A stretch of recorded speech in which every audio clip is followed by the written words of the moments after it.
साथियों, अगर आप सर्वनाम के बारे में कुछ भी नहीं जानते हैं तो इस वीडियो के अंदर आपको संपूर्ण जानकारी देखने को मिलेंगे। साथियों, मैं वादा कर रहा हूं कि अगर आपको कुछ भी सर्वनाम के बारे में, चाहे आपको थोड़ा बहुत आता है या तो फिर नहीं आता है, लेकिन इस वीडियो को समाप्त होते होते आप सर्वनाम के बारे में संपूर्ण जानकारी समझ जाएंगे। सर्वनाम से कोई भी क्वेश्चन आएंगे आप आसानी से बना लीजिएगा। यह सभी के लिए ये वीडियो होते हैं, जो कि यह हमारा व्याकरण का सीरीज है। इससे पहले हमने आपको संज्ञा के बारे में बताए थे, संज्ञा पर एक वीडियो दिए हैं। अगर आप नहीं देखे हैं तो जाके देख लीजिएगा। प्लेलिस्ट में व्याकरण सेक्शन में आपको ये सभी आपको हिंदी व्याकरण में आपको देखने को मिलेंगे। ठीक है, तो आज की इस वीडियो में हम लोग समझने वाले हैं कि आखिर सर्वनाम, जिसको इंग्लिश में प्रोनाउन कहते हैं, तो यह क्या है, इसके बारे में पूरी जानकारी समझेंगे। इतना आसान और सरल भाषा में हम आपको बताएंगे। वादा कर रहे हैं कि इससे आसान आपको कोई नहीं बता सकता है। ठीक है, तो चलिए समझते हैं। साथ में हम आपको बता देना चाह रहे हैं, अगर आप नज़दीक के हैं और JMS कोचिंग सेंटर ने और मधुबनी को जानते हैं तो वहाँ पर भी आप लोग ऑफलाइन में पढ़ाई कर सकते हैं हमारी टीम के द्वारा, जहाँ पर आपको बेहतर शिक्षा अच्छी क्वालिटी में आपको मिलेंगे। साथियों, चलिए समझते हैं कि आखिर सर्वनाम की परिभाषा को हम पहले देखते हैं, और वादा कर रहे हैं इससे आसान कहीं पर नहीं मिलेगा। ठीक है, चलिए समझते हैं। देखिए साथियों, जो शब्द, इसका जो परिभाषा होता है कि जो शब्द संज्ञा यानी नाउन, यानी किसी व्यक्ति, वस्तु, स्थान या नाम के स्थान पर प्रयोग किए जाते हैं, उन्हें सर्वनाम कहते हैं। देखिए साथियों, जैसे कि आप सभी को हमने नाउन में बताए थे कि आप जिधर देखिएगा उधर कुछ ना कुछ चीज़ आपको देखने को मिलेंगे और उसका कोई न कोई नाम है, और जब नाम है तो संज्ञा है। तो सर्वनाम में क्या होता है कि उसी नाम के बदले में जहाँ पर नाम के बदले में दूसरा जो शब्द लिखे जाते हैं, उसी को हम जो है वो सर्वनाम कहते हैं। अब आप बोलिएगा कैसे? जैसे कि आपको पता होगा, अगर सर्वनाम नहीं होता तो क्या होता। सर्वनाम नहीं होता तो जैसे कि हम लोग बचपन में, या अभी भी बच्चे, जैसे कि हम लोग छोटे बच्चे को जब पढ़ाने जाते हैं अपने, तो वहाँ पर जब हम लोग कभी कभी जो है बोलते हैं कि गाय पर निबंध लिखो, लेख लिखो, तो वो लोग लिखते हैं कि गाय पालतू जानवर हैं, गाय को 2 आँख होते हैं, गाय को, मतलब बार बार गाय जो है वो लोग लिखते हैं। तो सर्वनाम में यही होता है, जैसे कि गाय एक नाम हुआ तो नाम बार बार आ रहा है, तो उसी को बार बार नाम नहीं आना है, इसीलिए सर्वनाम का जो है वो यूज हम लोग करते हैं। ठीक है, जैसे कि अगर हम सरल शब्दों में समझे तो बार बार एक ही नाम को दोहराने से बचने के लिए हम सर्वनाम का उपयोग करते हैं। समझे? अब उम्मीद कर रहे हैं कि सर्वनाम के डिफिनेशन आपको समझ में आ गया होगा। इससे आसान कुछ भी नहीं हो सकता है साथियों। चलिए अब हम समझते हैं कि आखिर सर्वनाम को समझे उदाहरण से। जैसे कि अगर मान लीजिए सर्वनाम नहीं होता तो हम लोग कैसे यूज करते, और सर्वनाम है तो कैसे। देखिए, संज्ञा के साथ, मतलब कि इसमें सर्वनाम का यूज नहीं हुआ है, तब कैसा होता है अटपटा वाक्य। जैसे कि राधा बीमार है, इसलिए राधा के जगह पे राधा आई है, इसलिए राधा आज स्कूल नहीं आई। राधा के डॉक्टर ने राधा को आराम करने को कहा। देख रहे हैं, यहाँ पर सर्वनाम का यूज नहीं हुआ है।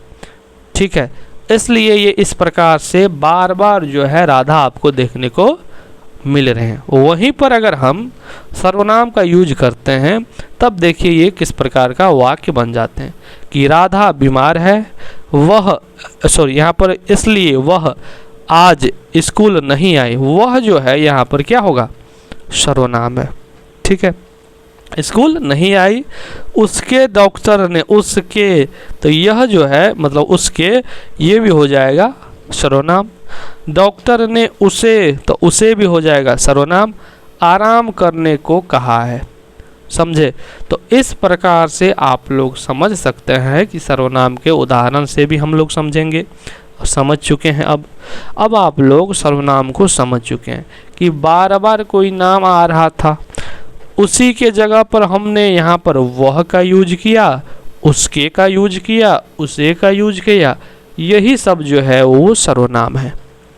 ठीक है, आगे हम बात कर लेते हैं कि आखिर सर्वनाम की कुल संख्या कितने होते हैं। साथियों, ये क्वेश्चन भी एग्जाम में पूछे जाते हैं। तो मूल सर्वनाम शब्द जो है वो संख्या 11 है। पहला मैं, तुम, आप, यह, वह, जो, सो, कौन, क्या, ठीक है, कोई, कुछ, यह 11 है साथियों। ठीक है, आगे हम आपको बता दें, नोट परीक्षा में पूछा जाता है कि मूल सर्वनाम कितने हैं, तो उत्तर इसका हमेशा 11 होगा।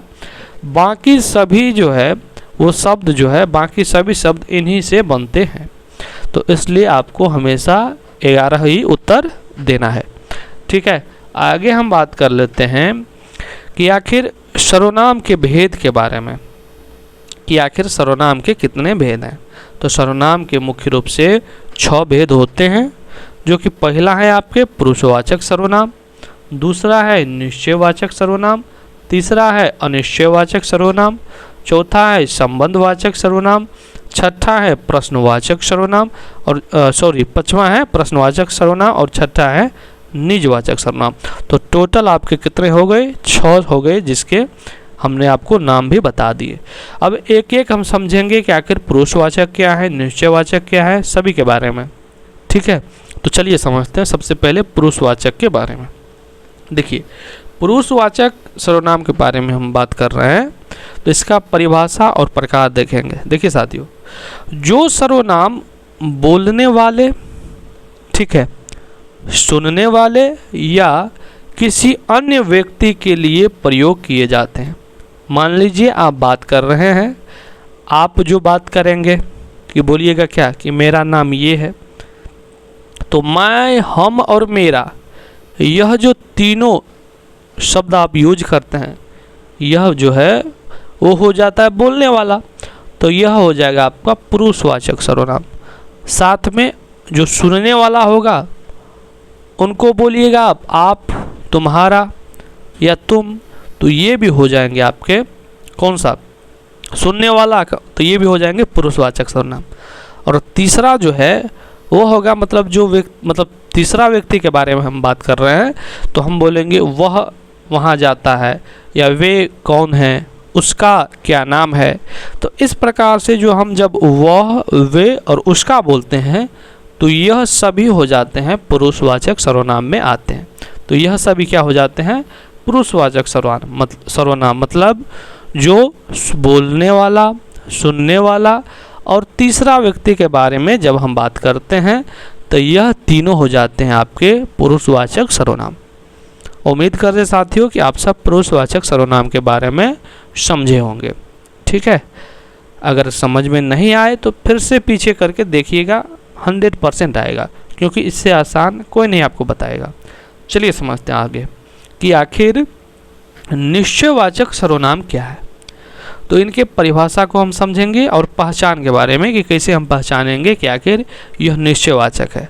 तो निश्चय से स्पष्ट हो रहा है, मतलब कि निश्चित के बारे में यहाँ पर होगा कि जो काम निश्चित ही होगा। निश्चित मतलब जिन सर्वनाम शब्दों से किसी निश्चित मतलब पक्के व्यक्ति या वस्तु का बोध होता है, पक्के व्यक्ति या वस्तु का। जैसे इसका मुख्य शब्द होता है ये, इसका उदाहरण भी हम समझेंगे, आपको कहीं से दिक्कत नहीं होगा। जैसे कि इनका होता है यह, वह, ये, वे, ठीक है, मुख्य शब्द।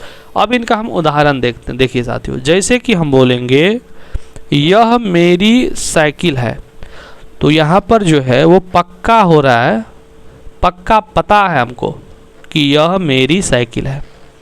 तो जब यह मेरी साइकिल है, पक्का पता है हमको, तो निश्चित है, तो इसलिए हो जाएंगे ये निश्चयवाचक सर्वनाम। दूसरा बात कि दूसरा उदाहरण से समझिए कि वे हमारे गुरुजी हैं, तो यह जो है वो निश्चित ही वो हमारे जो हैं वे हमारे गुरुजी हैं। तो यहाँ पर निश्चित ही पक्के हमको पता है कि निश्चित में सच में है, तो इस प्रकार के जो सर्वनाम होंगे, शब्द होंगे, वह कौन सा होगा? तो वो हो जाएंगे आपके निश्चयवाचक सर्वनाम। ठीक है, तो निश्चयवाचक को भी आप लोग जान चुके होंगे। अब हम आगे बात कर लेते हैं कि आखिर तीसरा जो है वो है आपके अनिश्चयवाचक सर्वनाम। तो जिस प्रकार से उसमें जो है वो निश्चित ही होता था, मतलब पक्के बाद, तो यहाँ पर पक्के बात नहीं होंगे। तो जैसे इसका उदाहरण, इसका परिभाषा पहले हम देखेंगे कि जिन सर्वनाम शब्दों से किसी निश्चित व्यक्ति या वस्तु का बोध नहीं होता है, वहाँ पर क्या होता है कि संदेह बना रहता है। संदेह, वहाँ पर क्या था कि पक्का में वे गुरुजी हमारे हैं, पक्का में ये मेरे साइकिल हैं, ठीक ना, तो ये वो हमारे गुरुजी हैं, इस प्रकार के शब्द। लेकिन यहाँ पर क्या होगा कि जैसे कि इनका मुख्य जो शब्द है वो है कोई और कुछ।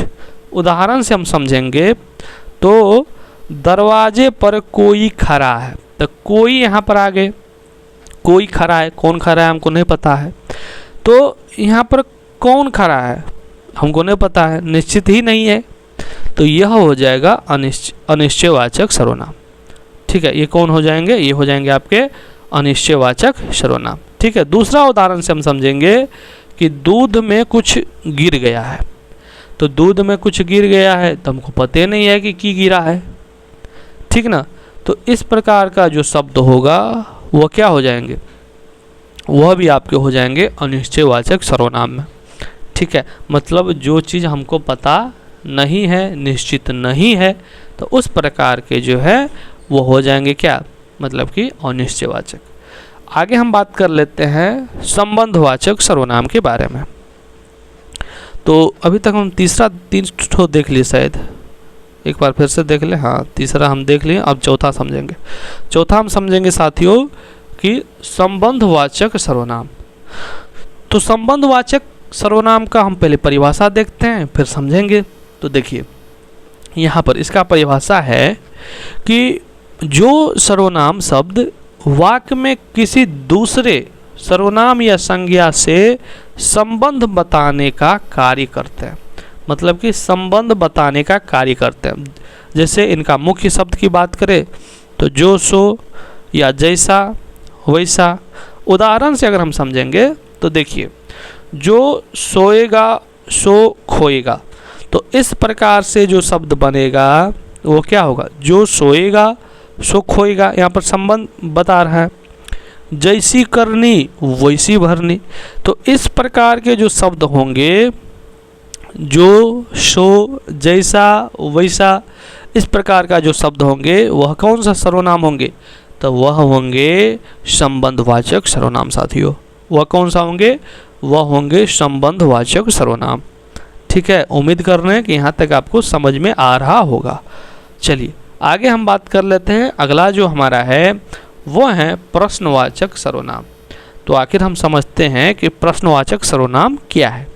तो देखिए यहाँ पर प्रश्नवाचक का परिभाषा हम देखेंगे पहले कि जिन सर्वनाम शब्दों का प्रयोग किसी वाक्य में प्रश्न मतलब क्वेश्चन पूछने के लिए किया जाता है। ठीक है, क्वेश्चन पूछने के लिए किया जाता है। जैसे इसका हम मुख्य शब्द की बात करें तो कौन, क्या, किसे। उदाहरण से अगर हम समझे साथियों तो तुम बाजार से क्या लाए हो, तुम बाजार से क्या लाए हो, मतलब प्रश्न पूछ रहे हैं यहाँ पर, क्या लाए हो तुम। दूसरा उदाहरण से अगर हम समझे तो आज क्लास में कौन नहीं आया, तो यहाँ पर भी हम प्रश्न पूछ रहे हैं। तो जहाँ पर भी प्रश्न पूछने वाला शब्द बने, कौन, क्या, किसे, तो इस प्रकार का जो है वो सर्वनाम कौन सा होंगे? तो होंगे प्रश्नवाचक सर्वनाम। मतलब प्रश्न पूछा जा रहा है, तो जहाँ पर प्रश्न पूछा जाएगा प्रश्नवाचक सर्वनाम। ठीक है, समझ में आ रहा है? ठीक ना। तो चलिए, उम्मीद हम तो समझ रहे हैं कि आपको समझ में आ रहा है, लेकिन आप लाइक ठोकिए और कमेंट्स में बताइएगा ज़रूर। चलिए समझते हैं आगे। अगला अगला और लास्ट इसका पार्ट्स है, मतलब कि यह निजवाचक का। आगे भी हम बात करेंगे आगे, ठीक ना, घबराने की कोई आवश्यकता नहीं है, बहुत सब चीज़ आपको एक ही वीडियो में मिल रहा है। देखिए इनका परिभाषा हम समझेंगे। निजवाचक का, निज मतलब क्या, खुद। तो जिन सर्वनाम शब्दों का प्रयोग करता मतलब क्या, काम करने वाला, करता मतलब काम करने वाला अपने खुद के लिए करता है, अपने खुद के लिए करता है, उसको निजवाचक सर्वनाम कहते हैं। इसका मुख्य शब्द की अगर हम बात करें साथियों तो स्वयं, खुद और अपने आप। उदाहरण से अगर हम समझते हैं तो जैसे कि हम बोलेंगे कि मैं यह कार्य स्वयं कर लूँगा, स्वयं कर लूँगा, तो स्वयं वाला बात रहे, अपने आप वाला बात रहे, मतलब अपने से हम कोनो काम कर लेंगे तो उस प्रकार का जो सर्वनाम बनेंगे वह कौन सा, वह निजवाचक सर्वनाम बनेंगे साथियों। तो मैं यह कार्य स्वयं कर लूँगा, वह अपने आप घर चला जाएगा।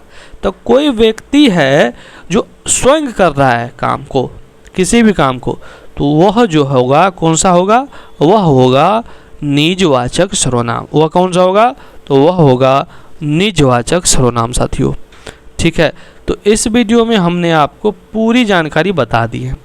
वैसे स्पेशल टिप्स की अगर हम बात करें तो जब आप शब्द का प्रयोग आदर देने के लिए हो तो वह पुरुषवाचक होता है। जब आप शब्द का प्रयोग आदर देने के लिए हो तो वह पुरुषवाचक होता है। जब आप शब्द का प्रयोग खुद के लिए, खुद के काम के लिए हो तो खुद का काम जैसे होगा तो वह निजवाचक के लिए होगा। क्योंकि आप वैसे भी आपको पता है कि दोनों में होता है, पुरुषवाचक में भी और निजवाचक में भी।